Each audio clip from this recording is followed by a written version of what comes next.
Hi friends, আমি Sushant strong নাচের YouTube চ্যানেলের পক্ষ থেকে তোমাদের সবাইকে স্বাগত জানাই।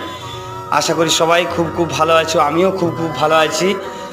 আজ নিয়ে চলে আসলাম একটা নতুন মিনি ব্লগ, যেখানে আজ আমরা ক্লাসে গিয়েছিলাম। ক্লাস থেকে ফেরার পথে আজ আমাদের জিকে প্র্যাকটিস সেট ছিল, তাই খুব তাড়াতাড়ি শেষ হয়ে গেছিলো।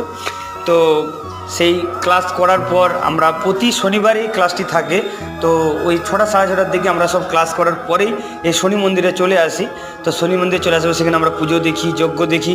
এমন পুজোর শেষে আমরা সবাই প্রসাদ সেখানে গ্রহণ করি। আমরা সমেত অনেকেই, অনেক ছাত্র, অনেক কান্নাবাসী, অনেকেই প্রসাদ গ্রহণ করে। তো সেই প্রসাদ গ্রহণের কিছু মুহূর্ত আমি তোমাদের সামনে তুলে ধরলাম। তারপর আমরা সেখানে লাইন দিয়ে প্রসাদ নিচ্ছিলাম, কারণ অনেকেই ছিল, তাই লাইন না ভেঙে আমরা পরপর নেওয়ার চেষ্টা করছিলাম। তো সেখানে প্রসাদ গ্রহণ করলাম। এবার দেখো, এই যে প্রসাদ দিয়েছিল আজকে, তো আমি ততক্ষণ পর্যন্ত প্রসাদ খাই। তোমরা সব ভালো থাকো, টাটা, বাই বাই।